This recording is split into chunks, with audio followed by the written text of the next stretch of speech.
Hello po, isang magandang araw po sa ating lahat and kumusta po kayo? Sa lahat po ng mga nandito po ngayon, welcome po sa channel po natin. Tawagin po ninyo akong Ate Mel kung baguhan po kayo. Kung sakaling nandito ka sa akin, nakaantabay ka, I'm so sorry, I'm 40 days po na delay. So, I'm sick and papagaling po ako ngayon.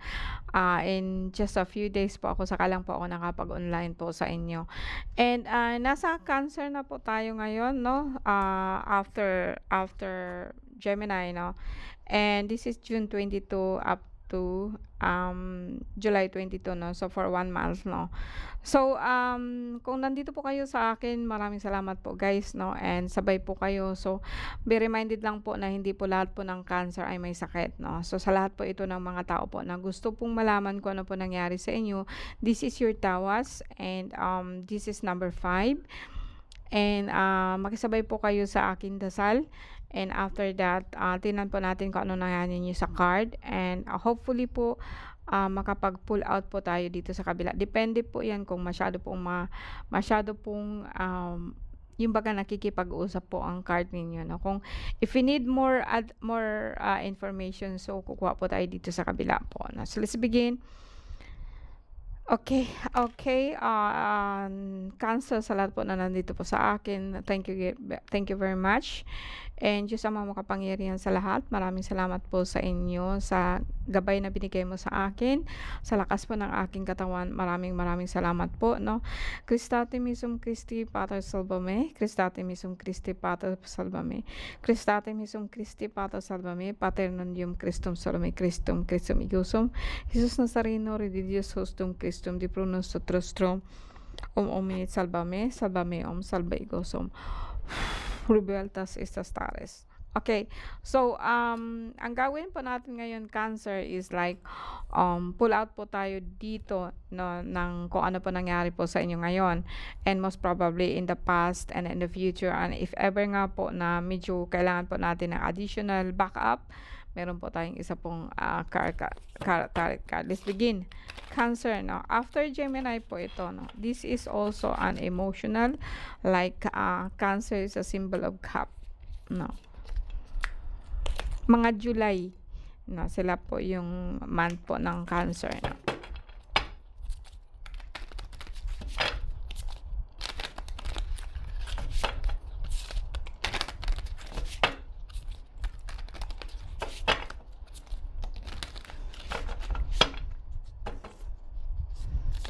July po.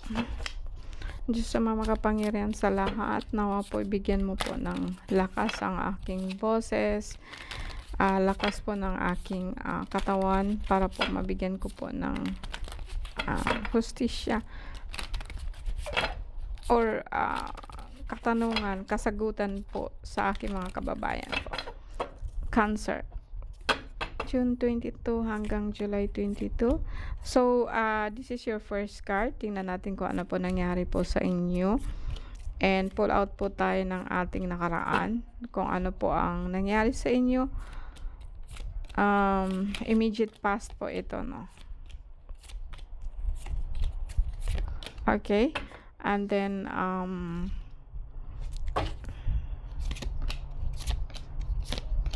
ang past po natin is hindi pa siya nangyayari. And although ang reading ko wala po akong sinasabi na o tinatawag po natin na time frame. So, I don't have any time frame.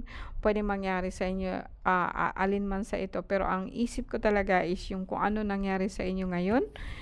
And probably in the future, kung sakaling nakakaalam ka na kung ano nangyari ngayon, kung ano nangyari sa iyo last time, and then probably magbabago po itong future po ninyo. Ito po ang card ko. Ito po ang reading ko. And if ever po na nangyari ito otherwise po, no, basta itong card ito para po sa inyo bilang tawas ko para po sa lahat po or sa sino man po na may nararamdaman nasa loob po ng zodiac sign Cancer po. Alright, sa ngayon, no, may lagnat ho kayo, no. Sa ngayon, pinakasentro mo, Cancer, no. Kung hindi man po, kung ikaw po isang babae, pwede ko pong sabihin na related po ito sa regla mo. So, kung hindi ka pa man po nireregla 'no, puwede pong sabihin po natin na hindi siya, kung hindi ka po nireregla, puwedeng sabihin po natin na itong lower balakang mo masakit siya. Lower balakang hanggang paa 'no, kung minsan po talaga pong parang mahirap siyang ilakad 'no. And, eto akala ninyo may problema po kayo sa kidney, pero more on may problema po kayo sa inyong prostate kung ikaw po'y lalaki, may problema po kayo sa iyong, mattress kung ikaw po'y babae. Now, probably 'no, sa sino man po na ordinary lang, ordinary na tao lang, puwedeng sabihin po natin na baka po nanganganaan or nagagrabe ka po sa tinatawag po natin na balaw. Alam niyo yung balaw? Yung balaw is like, hipon 'no, mga uyap, hipon, mga gano'n 'no, mga ginamos, gano'n 'no, mga maaalat. Ito po ang problema po ninyo. Now sa lalaki parehas lang po 'yan. Hindi po ito actually sinasabi po natin na parang may UTI kayo, kasi ito ang pakiramdam ninyo parang may UTI kayo. Pero more on sa inyong, tinatawag po natin na mattress 'no, or sa lalaki po is pantog. So ito pong, daluyan po ng ihi natin, puno na po ito ng asin. So iba po yung tinatawag po natin na UTI or urinary tract infection, or sabihin po natin na may problema ka ho sa dugo. Ang ito kasing sa iyo is like, kung ikaw lalaki, alam kong manginginom ka. Kung ikaw ay babae, alam ko po na nireregla ka, or sabihin po natin ang regla mo hindi siya maganda. Kung sakaling tapos ka na po magregla 'no, tingnan po ninyo ang endometriosis, or sabihin po natin na sa mattress siya. So, ang eto kasi andito na yung future ngayon at saka yung nakaraan. Wala akong nakikitang problema diyan 'no.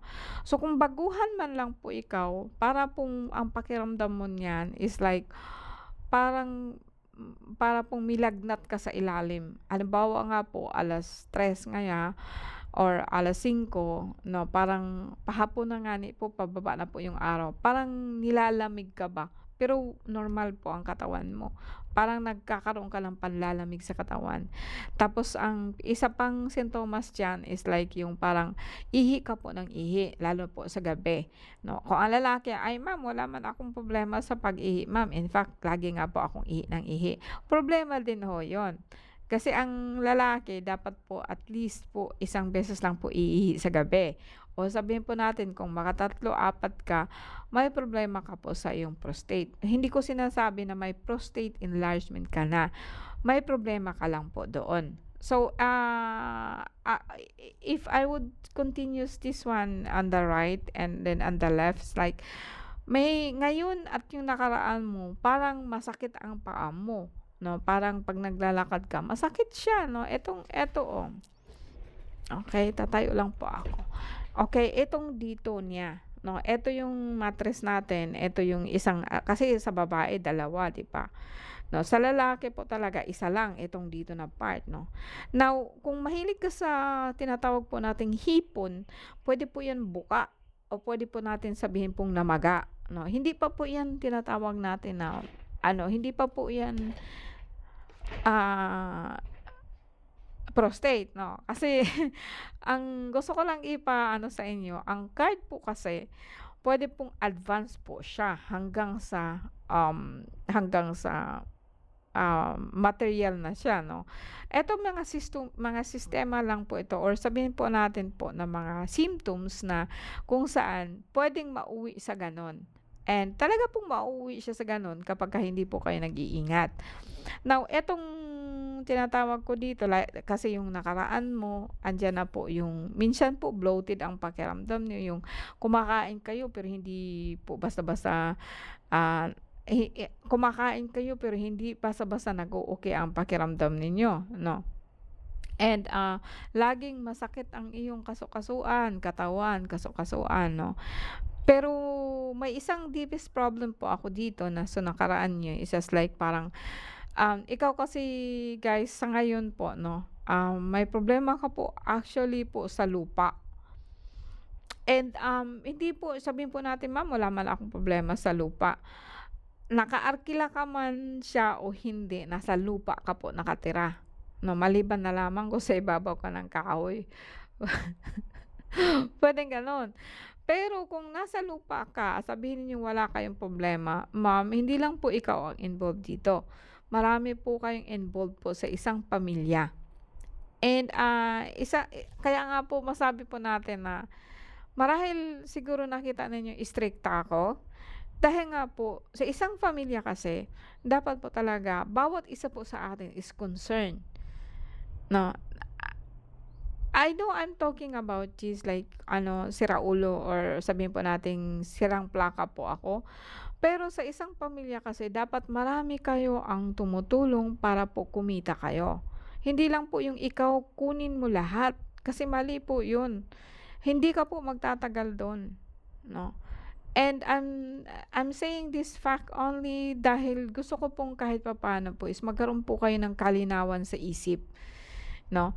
And, eto po, nung nakaraan po is parang sabihin po natin na hindi kayo kumakain sa tamang oras. Hindi ko rin sinasabi na dapat kakain kayo sa tamang oras, 'no? Kasi hindi po ako naniniwala doon na sobrang pagkain is maganda po sa ating katawan. Parang nagpagutom ka ba, 'no, or nagugutuman ka, or puwede pong sabihin po natin na kain ka ng kain pero hindi ka po nabubusog. Actually, hindi kasi ikaw yun, eh. Okay, I repeat, hindi ikaw yun. Isang nilalang yun na nasa katawan mo na gutom na siya. So, pwede din po sa inyo na kahit papaano magbigay kayo, "Eh, ma'am, bakit po nagbigay na ako, bakit masama pa rin pakiramdam niyo?" Kasi po hindi sa lahat ng pagkakataon, humihingi lang sila ng pagkain. Na how would I say? How would I know? Depende po siya, pero eto sa akin po, parang gutom na siya, ito po yung parang matutumba. Na ito na yung matutumba.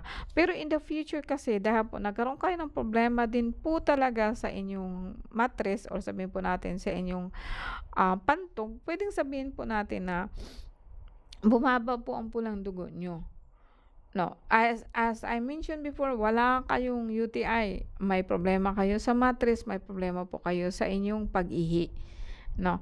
And other than that, it's okay 'no, may mga kapitbahay actually dito sa atin, gutom sila, masaya sila, kung minsan nagugutom, okey po 'no. And, but ang sentro lang kasi ng card mo is, the blasted oak 'no. Puwedeng sabihin po natin na biglaan ho na nagkaroon kayo ng problema sa sunog 'no. Biglaan ho kayo na parang nagkaroon po kayo ng lindol, nagkaroon kayo ng baha 'no, na in nature po siya actually kasi makikita ko sa inyo dito na natatamaan po ang lupa niyo. Puwedeng sabihin natin na dito dahil dito 'no, hindi siya masasabi ko, "Ma'am, hindi naman ako wala naman akong problema sa lupa." The blasted oak kasi is puwede po siyang symbolize po as an biglaan po na pagguho ng lupa. Biglaan po ang pagguho ng lupa kasi magkatabi po sila. Ang biglaan po ng pagguho ng lupa, ang sadya po nun ang resulta po nun is lang parang nadidismaya kayo ba and kasabay po dito kung saan kayo nanggaling.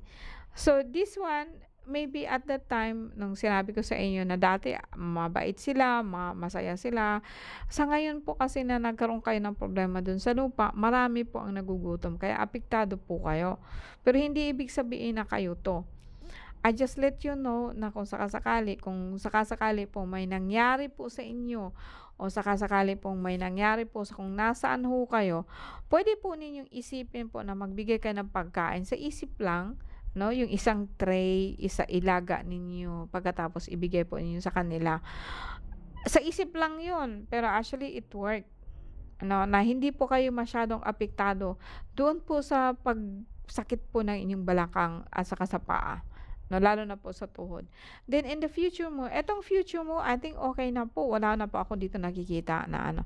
And, cancer 'no, actually despite pa po sa sinasabi kong problema po ninyo sa inyo sa paa, sa ano, siguro kung nakikinig kayo sa akin ngayon baka po gagawan po ninyo itong mga sinasabi ko. Kasi dito kasi in the future ninyo wala na. May makikita lang ako dito na may mga tao na nag-i-encourage sa inyo pero parang wala na kayong sigla no, and may sinasabi ako dito na may mga manggagamot din na nagsasabi sa inyo ng ganito, ganyan. No, and hindi na niyo masyado siyang pinapansin although nahihilo kayo pero hindi na gano'n katulad ng dati. Kasi dito kasi wala na ako nakita dito na ano dito sa future niyo. Actually this is actually a 3 cards, 3 nines, so 9, 9, 12, and this is 24. Yeah, 24. 24. 12 plus 21, I think. Yeah, 21. So, ang masasabi ko lang sa inyo is just like, kung ano man po ang nangyari po niyo dito, tas ginawa mo na ito sa ngayon, so, okay po yung kinabukasan niyo. So, wala ho kayong sakit. Now, kung sakali po na nag-increase po ang sinasabi ninyo dito na pupuwerta niyo or sabihin po natin na sa lalaki po, mag-inom ho kayo ng buko. Mag-inom kayo ng buko, maglaga kayo ng like sa mind lang po, maglaga po kayo ng pang-alay, and inom po kayo ng buko para po maalis po din. Bawasan po ninyo yung mga kinakain po ninyo na bawal, lalo na po sa mga maaalat. And sa lalaki, sa babae po actually is like yung sobrang diet ba, no? Nakaka-cause din po yun ng pagbaba po ng potassium ninyo. Okay? So, actually, this is your card. Tingnan natin dito kasi may space pa po ako. I have 16 minutes. And, tingnan po natin dito. Kahit tatlo lang po, no? And, yeah, June 22 to July 22.